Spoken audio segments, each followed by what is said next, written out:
आज डेट है 28 जून 2023 और द हिंदू न्यूज एनालिसिस में आपका स्वागत है। इस वीडियो में हम द हिंदू की इंपोर्टेंट न्यूज़ को एग्जाम के पॉइंट ऑफ व्यू से डिस्कस करेंगे। नीचे डिस्क्रिप्शन बॉक्स में Telegram channel Volcano IAS academy का लिंक दिया हुआ है। आप Telegram channel Volcano IAS academy के साथ में जुड़ सकते हैं। वहाँ पर हर exam means UPSC, state PCS and other exams के पॉइंट ऑफ व्यू से काफ़ी इंपॉर्टेंट इन्फॉर्मेशन आप सभी के साथ में शेयर की जाती है। तो चलो स्टार्ट करते हैं। वीडियो को स्टार्ट करेंगे एक ज्योग्राफिकल बेस्ड क्वेश्चन के साथ में। और आज आपका क्वेश्चन ये है कि चन्नापटना को आपको मैप में व्यू करना है, फिर इससे रिलेटेड हर इंपॉर्टेंट फैक्ट्स को एंड इन्फॉर्मेशन को कमेंट बॉक्स में टाइप करना है। कल हमने आपसे क्वेश्चन पूछा था फिएगो वोल्केनो को लेकर के। तो फिएगो वोल्केनो जो है वो ग्वाटेमाला कंट्री में लोकेटेड है। ये ग्वाटेमाला कंट्री सेंट्रल अमेरिका में जो स्मॉल स्मॉल कंट्रीज हैं उनमें से एक है। अभी फिएगो वोल्केनो में इरप्शन देखने को मिला जिसकी वजह से न्यूज़ में बना हुआ था। एक इम्पोर्टेंट बात यह है कि ये फिएगो वोल्केनो जो है यहाँ पर लो लेवल पर कॉन्स्टेंटली जो है वो इरप्शन देखने को मिलता रहता है, जिसकी वजह से भी ये वोल्केनो जो है वो काफ़ी ज़्यादा फेमस है। तो इस वोल्केनो की लोकेशन, ये कंट्री जो है वो कहाँ पर लोकेटेड है, ये बेसिक बातें आपको पता होनी चाहिए। द हिंदू को अगर हम डिस्कस करें तो फर्स्ट इंपॉर्टेंट न्यूज़ है द हिंदू के फ्रंट पेज पर, और यहाँ पर हमारे जो प्राइम मिनिस्टर हैं उन्होंने बात की है यूनिफॉर्म सिविल कोड को लेकर के। प्राइम मिनिस्टर ने बोला कि हमारे इंडिया में यूनिफॉर्म सिविल कोड जो है वो होना चाहिए और इसकी हमें ज़रूरत है।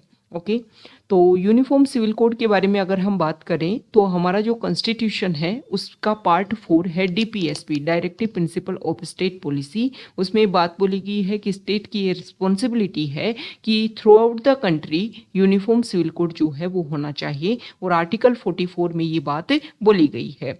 यहाँ पर लॉ कमीशन ऑफ इंडिया के बारे में भी बात किया गया है, जिन्होंने रिकमेंडेशन दी है यूनिफॉर्म सिविल कोड को लेकर के। और law commission of India other stakeholders जो हैं उन सबके साथ में डिस्कशन कर रहा है इस पॉइंट्स को लेकर के कि यूनिफॉर्म सिविल कोड जो है उसको किस तरीके से इंप्लीमेंट किया जा सकता है। यहाँ पर लॉ कमीशन ऑफ इंडिया के बारे में डिस्कशन किया गया। इसी तरीके की एक न्यूज़ जो है वो आज के न्यूज़पेपर में आई है, किसको लेकर के, सेडिशन को लेकर के। कुछ टाइम पहले ही लॉ कमीशन ऑफ इंडिया ने रिकमेंडेशन दी थी कि सेडिशन लॉ जो है वो इंडिया में एंड नहीं किया जाना चाहिए। हालांकि एक कॉलोनियल एरा का लॉ है, लेकिन प्रेजेंट टाइम में हमारे इंडिया में सेफगार्ड सिक्योरिटी के लिए सेडिशन लॉ की जरूरत है। ऐसा आर्टिकल है न्यूज़ पेज पर, वहां पर भी हम उसके बारे में डिस्कस करेंगे। लेकिन जो लॉ कमीशन ऑफ इंडिया जो टर्म है उसके बारे में जो बेसिक बातें हैं वो हम यहां पर ही डिस्कस कर लेते हैं। लॉ कमीशन ऑफ इंडिया, सबसे इंपॉर्टेंट बात यह है कि लॉ कमीशन ऑफ इंडिया जो है वो ना तो कॉन्स्टिट्यूशनल बॉडी है और ना ही स्टेचुरी बॉडी है।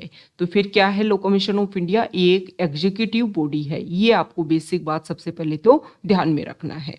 एक एग्जीक्यूटिव ऑर्डर के थ्रू जो है इसको एस्टेब्लिश किया गया था, और मेन टारगेट इसका ये था कि लीगल रिफॉर्म्स करना। ओके, ये जो कमीशन जो होता है लॉ कमीशन ऑफ इंडिया, इसको एक फिक्स्ड टेन्योर के लिए एस्टेब्लिश किया जाता है। और mainly law commission of India क्या करता है, जो हमारी ministry of law and justice जो है उसके लिए एडवाइजरी बॉडी का काम करता है।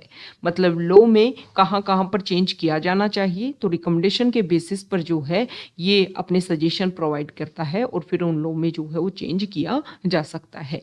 अगर हम लॉ कमीशन ऑफ इंडिया के हिस्टोरिकल बैकग्राउंड की बात करें तो ब्रिटिश एरा से पहले भी जब हमारे यहाँ पर रूलर्स थे, किंग्स थे, तो उनके टाइम में भी टाइम टू टाइम उनका जो कोर्ट होता था उनमें डिसीजन लिए जाते थे कि किस तरीके से जो लॉ है उसमें किस तरीके से बदलाव किए जा सकते हैं।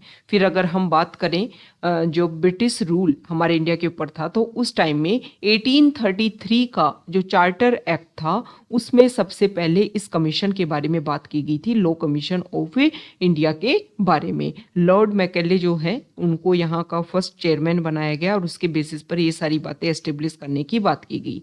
अब अगर हम बात करें आफ्टर इंडिपेंडेंस, तो आफ्टर इंडिपेंडेंस जो है वो 1955 में एमसी सेटा, यहाँ देखिए एमसी सेटलवेज जो हैं वो इसके फर्स्ट चेयरमैन बने थे लॉ कमीशन ऑफ इंडिया के, और अभी प्रेजेंट टाइम में जो लॉ कमीशन है वो 22 नंबर का लॉ कमीशन ऑफ इंडिया है। 3 इयर्स की टर्म के लिए इनको अपॉइंट किया जाता है। एडवाइस करना इनका मेन काम होता है कि जो लॉ हमारे लॉ हैं उनमें किस तरीके से चेंज जो है वो किया जा सकता है। तो ये बेसिक बातें हैं लॉ कमीशन ऑफ इंडिया को लेकर के। ये इंपॉर्टेंट फैक्ट है कि एक एग्जीक्यूटिव बॉडी है। बहुत बार अगर हम यूपीएससी की बात करें तो इस तरीके की लॉ कमीशन ऑफ इंडिया को लेकर के 2-3 स्टेटमेंट आपको दे देंगे और पूछ देंगे कि बता देंगे कि ये कॉन्स्टिट्यूशनल बॉडी है, तो आपको पता होना चाहिए कि दिस इज एग्जीक्यूटिव बॉडी।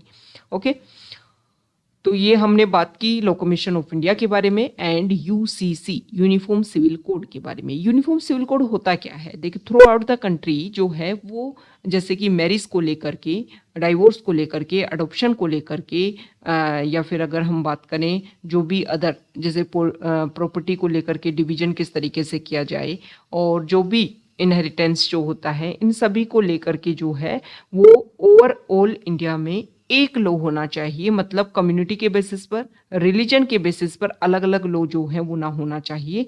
तो इसीलिए काम किया जा रहा है। और क्यों जरूरत है? क्योंकि हमारे इंडिया में काफ़ी ज़्यादा डिवीजन है। रिलीजन के बेसिस पर अलग अलग रिलीजन के अपने अपने लॉ हैं, जिसके अकॉर्डिंग मैरिज को लेकर के, डाइवोर्स को लेकर के, ये सारे प्रोसीजर में काफ़ी ज़्यादा डिफरेंस जो है वो देखने को मिलता है। ओके, तो इसीलिए डिमांड की जा रही है कि यूनिफॉर्म सिविल कोड होना चाहिए, ताकि ये सारी जो बेसिक चीजें हैं इनके लिए एक रूल के थ्रू ही सभी को गवर्न किया जा सके। नेक्स्ट इंपॉर्टेंट आर्टिकल है मनरेगा स्कीम को लेकर के। तो यहाँ पर जो हमारी सेंट्रल गवर्नमेंट है उन्होंने एक्सटेंड कर दिया है डेडलाइन को, जो पहले 30 जून तक थी, अब उसको 31 अगस्त तक। इसमें क्या किया गया है? देखो, जो भी डेली वेज वर्कर्स जो हैं यहाँ पर लगते हैं मनरेगा स्कीम के अंडर, जिनको डेली वर्क प्रोवाइड करवाया जाता है, उनका जो पेमेंट है उसके लिए गवर्नमेंट ने 2023 के स्टार्टिंग में जनवरी में डिसीजन लिया कि आधार बेस्ड पेमेंट सिस्टम होना चाहिए। अभी क्या देखने को मिला, 2-3 डेज अगो हमने डिस्कस किया था द हिंदू में ही कि कुछ वर्कर्स जो हैं उनका डेली वेज वर्कर्स की जो लिस्ट है मनरेगा स्कीम के अंदर, जो लिस्ट है उसमें उनका नाम रिमूव कर दिया गया है, क्योंकि आधार में और उनका जो जॉब कार्ड है उसमें उनके नेम में कुछ डिफरेंस देखने को मिल रहा है। तो उसका बेसिक रीजन गवर्नमेंट ने बताया था कि हम ट्रांसपेरेंसी क्रिएट करना चाहते हैं ताकि जो करप्शन है उसको कर्ब किया जा सके। ओके, लेकिन इसको लेकर के काफ़ी ज़्यादा अपोज किया गया कि जो डेली वेज वर्कर्स हैं वो मैक्सिमम जो हैं वो अनस्किल्ड वर्कर्स होते हैं। तो इस तरीके का जो इशू है इसके सॉल्यूशन के लिए और टाइम दिया जाना चाहिए, ताकि जो प्रॉब्लम है उसको सॉल्यूशन दिया जा सके। ओके, तो गवर्नमेंट ने यहाँ पर डेडलाइन एक्सटेंड की है ताकि जो भी जॉब कार्ड में जो भी इशू है उनको सोल्व किया जा सके, और आधार के साथ में लिंकेज जो है वो प्रोवाइड कराया जा सके, ताकि ट्रांसपेरेंसी मनरेगा स्कीम के अंडर जो है वो मेंटेन की जा सके। हालांकि अपोज इस बात को लेकर के भी किया कि अनस्किल्ड जो वर्कर्स हैं उनको लेकर के इतना सारा, कुछ टाइम पहले हमने देखा कि ऑनलाइन जो है उनका ऐप बेस्ड जो है अटेंडेंस के लिए भी काम किया गया था, जिसको लेकर के भी काफ़ी ज़्यादा प्रॉब्लम क्रिएट हुई थी। तो गवर्नमेंट का मेन ऑब्जेक्टिव ये रहता है कि जो भी हमारी स्कीम है उनमें ट्रांसपेरेंसी हो सके, और जिनको ज़रूरत है, जिनको नीड है जिस स्कीम के ऑब्जेक्टिव को फुलफिल करने के लिए जो स्कीम लाई गई थी, तो उन्हीं जो पर्सन है उनको ये बेनिफिट मिल सके, इसलिए गवर्नमेंट जो है ये सारे इनिशिएटिव, ये सारे चेंजेस करने की कोशिश कर रही है। नेक्स्ट इंपॉर्टेंट आर्टिकल जो है यहाँ देखिए, देखो उत्तर प्रदेश स्टेट जो है वहाँ पर 7 प्रोडक्ट्स को जीआई टैग मिला है। तो यहाँ पर हम कुछ बेसिक बातें पढ़ेंगे कि कौन कौन से जो टैग हैं उनको जीआई टैग दिया गया है, कौन कौन से प्रोडक्ट हैं। तो यहाँ देखिए, geographical indication registry in Chennai has given tags to 7 different products from Uttar Pradesh. Amroha ढोलक को दिया गया है, महोबा गोरा, यहाँ पर देखिए पट्ट हस्तशिल्प को दिया गया है, मैनपुरी तरकाशी को दिया गया है, और इसके बाद में संबल होम क्राफ्ट को, बागपत होम फर्निशिंग्स को, बाराबंकी हैंडलूम प्रोडक्ट को, कल्पी हैंडमेड पेपर को। ये प्रोडक्ट वो हैं जिनको ज्योग्राफिकल इंडिकेशन। फिर एक एक प्रोडक्ट में किस तरीके से उसको बनाया जाता है, तो यहाँ पर एक बात बताई गई है। सबसे पहले अगर हम अमरोहा ढोलक की बात करें तो म्यूजिकल इंस्ट्रूमेंट होता है जिसको मैंगो, जैक फ्रूट या फिर टीक वुड की जो वुड होती है उसके थ्रू इनको बनाया जाता है। दूसरा यहाँ पर बागपत जो होम फर्निशिंग्स हैं, तो बागपत और मेरठ के जो होम फर्निशिंग्स हैं वो काफ़ी ज़्यादा फेमस है अपने एक्सक्लूसिव हैंडलूम को लेकर के। इसके अलावा अगर हम बात करें तो यहाँ पर बाराबंकी हैंडलूम प्रोडक्ट की बात की गई है। तो 50,000 वीवर्स और 20,000 लूम्स जो हैं वो बाराबंकी में और उसके आसपास वाले एरिया में है। अगर हम कल्पी हैंडमेड पेपर शो की बात करें तो मुन्नालाल खद्दारी, एक Gandhian formally introduced the craft here in the 1940s, though many locals say that Kalpi association with paper making dates further back into history. The handmade paper making cluster at Kalpi is a huge cluster engaging more than 5,000 craftsmen and approximately 200 units. Mahoba गोरा जो पत्थर हस्तशिल्प है, ये एक stone craft है और बहुत ही unique and soft stone with scientific name pyroflight stone. Okay, Gora stone craft is made of a radiant white colored stone that is predominantly found in this region. It is used for making craft items. Okay, तरकाशी जो है एक popular art है। Foam from Manpuri is primarily brass wire inlay work on wood. It was mainly used for wooden sandals. Okay, a necessity for every household since leather was considered unclean, and for the Sambal horn craft the raw material is procured from dead animals. They are handmade.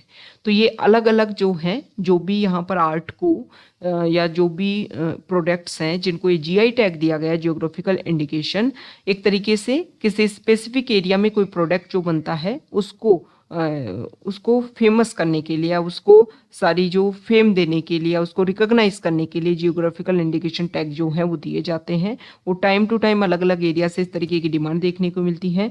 जो भी basic features को complete करता है उनको ये GI tag जो है वो दिया जाता है। तो ये 7 प्रोडक्ट के नेम आपको एक जो है वो एक आउट मतलब लेयर जो है वो पता होना चाहिए। जो बेसिक बातें हमने इस आर्टिकल में डिस्कस की हैं और स्पेसिफिक यूपीपीसीएस का जो एग्ज़ाम देते हैं स्टूडेंट, उनके लिए काफ़ी ज़्यादा इंपॉर्टेंट हो जाता है। वैसे अगर हम बात करें यूपीएससी में अलग अलग जीआई टैग को लेकर के क्वेश्चन पूछ लिया जाता है। 2-3 आपको इम्पोर्टेंट दे देंगे और जीआई टैग के नेम दे देंगे, पूछ लेंगे किस किस को जीआई टैग है, किस किस को नहीं है। ओके, तो बहुत सारे अलग अलग एरिया में कुछ इंपॉर्टेंट प्रोडक्ट होते हैं जिनको जीआई टैग नहीं मिला हुआ है, तो आपको पता होना चाहिए कि किस किस को जीआई टैग जो है वो कौन से साल में। अभी जैसे इस साल में, तो नेक्स्ट ईयर का जो यूपीएससी प्रीलिम्स रहेगा उसको इस 1 ईयर में जो जीआई टैग मिलता है उनके नेम जो है वो आपको पता होना चाहिए। नेक्स्ट जो इम्पोर्टेंट आर्टिकल है, तो यहाँ पर J&K administration on Tuesday said it was planning to promote shrine tourism to attract devotees from across the country to the Union Territory. तो जम्मू एंड कश्मीर के जो एलजी है मनोज सिन्हा, वो पहुंच गए हैं हजरत बल। हजरत बल कहाँ है? देखो, डल लेक जो है उस श्रीनगर में, उसका जो नर्दर्न बैंक है वहाँ पर है हजरत बल। हजरत बल क्या है? मुस्लिम कम्युनिटी की एक इम्पोर्टेंट श्राइन है, इम्पोर्टेंट मॉस्क्यू है। तो यहाँ पर टूरिज्म को प्रमोट करने के लिए वहाँ के जम्मू एंड कश्मीर के एलजी जो हैं वो यहाँ पर गए हैं। डल लेक की अगर हम बात करें तो डल लेक एक है अर्बन लेक, ये आपको पता होना चाहिए। ओके, और इसके आसपास वाले एरिया में काफ़ी ज़्यादा गार्डन्स, मुगल गार्डन के नाम से जानते हैं, वो यहाँ पर पाए जाते हैं। तो काफ़ी ज़्यादा फेमस है डल लेक। और यहाँ पर जो हाउस बोट देखने को मिलते हैं जिनको शिकारा के नाम से जानते हैं, उनको भी देखने के लिए टूरिस्ट जो हैं वो काफ़ी ज़्यादा अट्रैक्ट होते हैं। तो जम्मू एंड कश्मीर का जो वैली रीजन है वहाँ पर टूरिज्म को ज़्यादा से ज़्यादा प्रमोट करने के लिए गवर्नमेंट वैसे ही काफ़ी ज़्यादा फोकस कर रही है। गवर्नमेंट ने G20 की जो मीटिंग्स हैं उसके लिए काफ़ी ज़्यादा यहाँ पर फोकस किया है ताकि लोगों में एक अवेयरनेस, जम्मू एंड कश्मीर की जो ब्यूटी है वो सामने जा सके और टूरिज्म जो है वो काफ़ी ज़्यादा प्रमोट हो सके। नेक्स्ट इंपॉर्टेंट आर्टिकल है एडिटोरियल पेज पर, और यहाँ पर जो राइटर हैं उन्होंने बात किया है अभी NIRF की जो रैंकिंग आई उसको लेकर के। नेशनल इंस्टीट्यूशनल रैंकिंग फ्रेमवर्क 2017 से रैंकिंग पब्लिश होने लगी। स्टार्टिंग में अगर हम बात करें तो काफ़ी कम इंस्टीट्यूट जो हैं उन्होंने इसमें पार्टिसिपेट किया था, लेकिन टाइम के साथ में काफ़ी ज़्यादा इंक्रीज़ हुई। जैसे कि 2017 में 535 ने इंस्टीट्यूट ने इसमें पार्टिसिपेट किया। फिर 2023 में अगर हम बात करें तो 2746 ने इसमें पार्टिसिपेट किया, मतलब 5 गुना इंक्रीज जो है है इस रैंकिंग में पार्टिसिपेट करने के लिए जो इंस्टीट्यूशन है उनका क्रेज जो है वो इंक्रीज देखने को मिला, 5 फोल्ड इंक्रीज। अब यहाँ पर किन किन क्राइटेरिया के बेसिस पर ये रैंकिंग पब्लिश की जाती है, तो इसमें 40% क्राइटेरिया है टीचिंग लर्निंग एंड रिसोर्सेज का, 25% ग्रेजुएशन आउटकम का, और 15% है रिसर्च एंड प्रोफेशनल प्रैक्टिसेस का, 10% है रिसर्च आउटरीच एंड इंक्लूसिविटी, और 10% है परसेप्शन का। ओके, और हर पैरामीटर जो है उसके अलग अलग कंपोनेंट होते हैं, और इसके उन कंपोनेंट का भी जो अलग अलग वेटेज जो है वो वेरी करता है। राइटर का मेन टारगेट यहाँ है ये है कि जो टॉप 100 में जितनी भी कॉलेज आई उसमें से मैक्सिमम आई है कहाँ से, तमिलनाडु से। तमिलनाडु से मैक्सिमम कॉलेज जो है उसमें देखने को मिली 35, दिल्ली से 32, और इसके बाद केरला से 14 और वेस्ट बंगाल से 8। मतलब टोटल जो 100 जो कॉलेज हैं उनमें से 89% तक जो है वो 4 स्टेट से कलेक्टिवली अगर हम देखें तो उनका कंट्रीब्यूशन देखने को मिला। हालांकि जो यहाँ पर बताया गया है कि जो लार्जेस्ट स्टेट है जैसे राजस्थान, यूपी, बिहार, इनमें से कोई भी कॉलेज जो है वो टॉप 100 में अपनी जगह नहीं बना सकी है। राइटर ने यहाँ पर सर्दर्न के कुछ अलग कंट्रीज कल अलग स्टेट की भी बात की है कि जैसे कर्नाटका से 2 कॉलेज ने, तेलंगाना से 1, आंध्रा से 1 ने, तो तमिलनाडु जो है इसका सबसे ज़्यादा शेयर होल्डिंग है।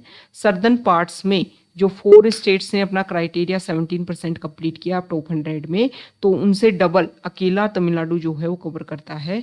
तो तमिलनाडु की जो भी पॉलिसीज हैं वो जल्द ही तमिलनाडु को केरला के समीप लेकर के जा रही हैं एजुकेशन सेक्टर में। राइटर ने यहाँ पर बताया कि तमिलनाडु की जो भी कॉलेज हैं जिन्होंने टॉप 100 में रैंकिंग बनाई, मैक्सिमम कॉलेज जो हैं वो चेन्नई, और इसके अलावा अगर हम बात करें तो कोयम्बटूर, तिरुचिरापल्ली, इन जगह पर लोकेटेड है। लेकिन ऐसा नहीं है कि सारी की सारी कॉलेज सिर्फ बड़ी सिटीज़ में ही है। कुछ सिटी जो स्मॉल सिटीज़ हैं वहाँ पर भी कॉलेज हैं जिन्होंने भी काफ़ी अच्छा अपना पोजीशन होल्ड जो है वो की है NIRF की टॉप 100 रैंकिंग में। तो राइटर ने यहाँ पर बताया है कि जो तमिलनाडु है उन्होंने अपने जो भी सोसाइटी में जो भी वीकर सेक्शन है उन सबकी के अपग्रेडेशन के लिए टाइम टू टाइम काम किया है। इसीलिए अगर हम देखें तो वहाँ पर रिजर्वेशन जो है वो मैक्सिमम लेवल तक देखने को मिलता है हमारे इंडिया में, और उसका बेसिक रीज़न यही है कि जो भी कम्युनिटी में जो स्मॉल सेक्शन है, वीकर सेक्शन है, उनके अपग्रेडेशन के लिए जो है वो ये काम करते हैं। ओके, तो इस तरीके का मॉडल को अगर हर स्टेट फॉलो करे तो हम क्वालिटी और इंक्लूसिव एजुकेशन जो है उसका मॉडल एस्टेब्लिश कर सकते हैं, जिस तरीके से तमिलनाडु काम कर रहा है। नेक्स्ट यहाँ पर जो आर्टिकल है वो टेक्स्ट पेज पर, हमारे प्राइम मिनिस्टर गए US की विजिट पर, और US के प्रेसिडेंट और हमारे प्राइम मिनिस्टर के बीच में जो डिस्कशन हुआ ट्रेड को लेकर के, तो यहाँ पर बताया गया है कि इंडिया US डिजिटल ट्रेड जो है उसमें कुछ कंसर्न जो हैं वो देखने को मिल सकते हैं। वैसे अगर हम बात करें तो देखो CCIA क्या है, ये Washington DC headquarter computer and communication industry association है। तो इसके मेंबर हैं मतलब ये जो ऑर्गेनाइजेशन, इसके साथ में अमेजन, गूगल, मेटा और इंटेल, याहू, इन सब ने मिलकर के डिस्कशन किया कि इंडिया के साथ में किस तरीके से ट्रेड जो है वो इंक्रीज़ किया जा सकता है। देखो वैसे अगर हम बात करें तो इंडिया और USA का ट्रेड जो है वो काफ़ी ज़्यादा इंक्रीज़ हुआ है। 2022-23 में अगर हम देखें तो 7.65% तक इंक्रीज़ देखने को मिला है। लेकिन प्रॉब्लम क्या है कि डिजिटल ट्रेड को लेकर के इंडिया के जो रूल्स एंड रेगुलेशन है उसमें काफ़ी ज़्यादा रिस्ट्रिक्शंस देखने को मिलते हैं। जैसे कि इंडिया ने फोकस किया लास्ट ईयर अगर हम देखें तो जो भी सोशल मीडिया प्लेटफॉर्म्स हैं उनको लेकर के कुछ रूल्स एंड रेगुलेशन बनाए। साथ ही साथ में गवर्नमेंट के कुछ इनिशिएटिव, जैसे कि 2016 में गवर्नमेंट ने क्या किया कि जो इंडिया बेस्ड जो ओरिजिन प्रोड्यूसर्स हैं उनके ऊपर टैक्स कम, और जो बाहर से जो कंपनीज जो प्रोडक्ट्स इंडिया में सेंड करें जिनको इंडिया में बेस्ड नहीं है उनके ऊपर टैक्स जो है वो हाई लेवल। हालांकि बाद में 2020 में इसको डिक्रीज किया गया, लेकिन फिर भी जो है वो आउटर साइड जो है उनके लिए टैक्स जो है वो ज़्यादा देखने को मिलता है। साथ ही साथ में इंडिया जो है वो जो भी डाटा है उनके ट्रांसफ़र को लेकर के भी अपने रूल्स एंड रेगुलेशन काफ़ी स्ट्रिक्ट रखता है। तो इनको लेकर के भी कुछ इशू जो हैं वो बने हुए हैं। तो इन सारी प्रॉब्लम्स के ऊपर अगर इंडिया फोकस करता है, अपने रूल्स एंड रेगुलेशन में कुछ चेंज अगर इंडिया करता है, तो हमारे जो हम बात करें डिजिटल ट्रेड जो है वो भी इंडिया के साथ में काफ़ी ज़्यादा इंक्रीज हो पाएगा। नेक्स्ट इंपोर्टेंट आर्टिकल है न्यूज़ पेज पर, और ये आर्टिकल है सेडिशन लॉ को लेकर के, जो हमने न्यूज़पेपर के स्टार्टिंग में भी डिस्कस किया था आज कि लॉ कमीशन ऑफ इंडिया वो सेडिशन की वजह से भी न्यूज़ में है। तो यहाँ पर लॉ कमीशन ऑफ इंडिया ने बोला है कि वैसे हमारे इंडिया में अभी UAPA act, national security act, अलग अलग एरिया में जो है अलग अलग इशू को टैकल करने के लिए ये भी हम इम्प्लीमेंट करते हैं, लेकिन सेडिशन लॉ जो है वो भी हमारी इंडिया की इंटीग्रिटी को बनाए रखने के लिए ज़रूरी है, तो इसलिए हमें इसको ख़त्म नहीं किया जाना चाहिए। यहाँ पर बताया गया है कि ना सिर्फ इंडिया बल्कि अलग अलग country, US, Canada, Australia, Germany, वहाँ पर भी इंटीग्रिटी को मेंटेन करने के लिए इस तरीके के अलग अलग तरीके के लॉ जो हैं वहाँ पर इम्प्लीमेंटेड हैं। तो हमें ये डिमांड नहीं करनी चाहिए कि हम क्या करें, सेडिशन लॉ को ख़त्म कर दें। नेक्स्ट जो यहाँ पर आर्टिकल है वो है, सेंटर ने अलाउ किया है रजिस्टर जनरल ऑफ इंडिया को कि आप Aadhaar authentication to perform Aadhaar authentication during registration of birth and death in the country में आपको बर्थ एंड डेथ को जब रजिस्ट्रेशन करना होता है तो आप आधार ऑथेंटिकेशन को यूज़ कर सकते हो।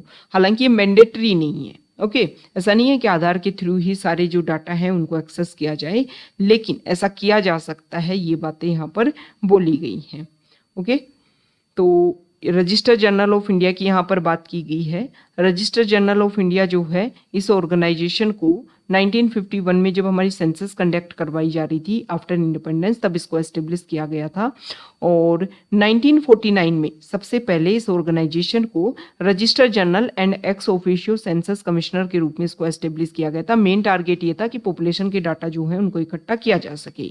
फिर बाद में 1969 का जो एक्ट है registration of birth and death act, उसके अंडर जो है वो डेथ और बर्थ को रजिस्टर करने की जिम्मेदारी भी इसी को दी गई रजिस्टर जनरल ऑफ इंडिया को।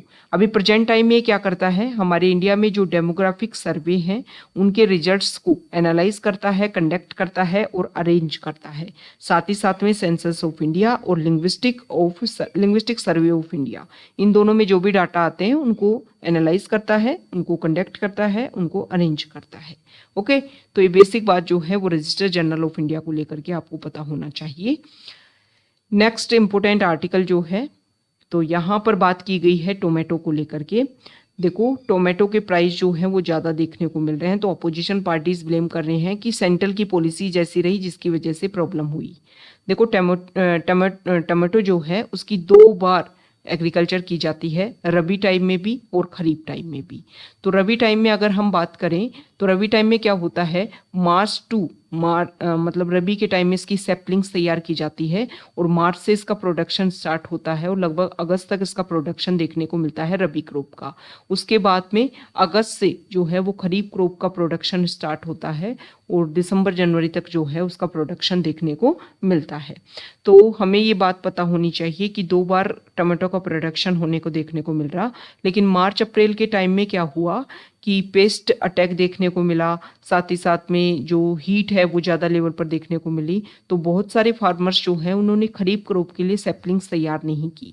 तो इसकी वजह से क्या देखने को मिल रहा है कि टाइम के साथ में जो दूसरी क्रॉप की जो सैपलिंग्स तैयार होती है उससे जो प्रोडक्शन होना चाहिए था वो नहीं देखने को मिल रहा, जिसकी वजह से जब अवेलेबिलिटी कम है तो प्राइस जो है, मान लो एक प्रोडक्ट को खरीदने के लिए पहले 1 लोग था और अभी अवेलेबिलिटी कम हो रही है तो एक ही प्रोडक्ट को खरीदने के लिए 10 लोग हैं, तो प्राइजेस जो हैं वो ज़्यादा देखने को मिल रहे हैं इस तरीके से प्रोडक्ट में। तो जब मतलब अवेलेबल नहीं हो पा रहा मार्केट में तो प्राइस जो है इसकी वजह से इन्फ्लेशन जो है वो देखने को मिल रहा है। तो यहाँ पर इसके ऊपर ज़्यादा ये कुछ शॉर्ट टाइम के लिए प्राइस जो है वो हाइक पर रहेंगे। जैसे ही प्रोडक्शन जो है वो अच्छे लेवल पर देखने को मिलेगा, प्रॉब्लम जो है वो कंट्रोल हो जाएगी। ओके तो ये आज का हमारा द हिंदू न्यूज़पेपर का डिस्कशन था, और अगर आप यहाँ तक आए हैं, वीडियो आपको अच्छा लगा है तो प्लीज़ वीडियो को लाइक कीजिए, शेयर कीजिए और चैनल को सब्सक्राइब कीजिए। Okay thank you.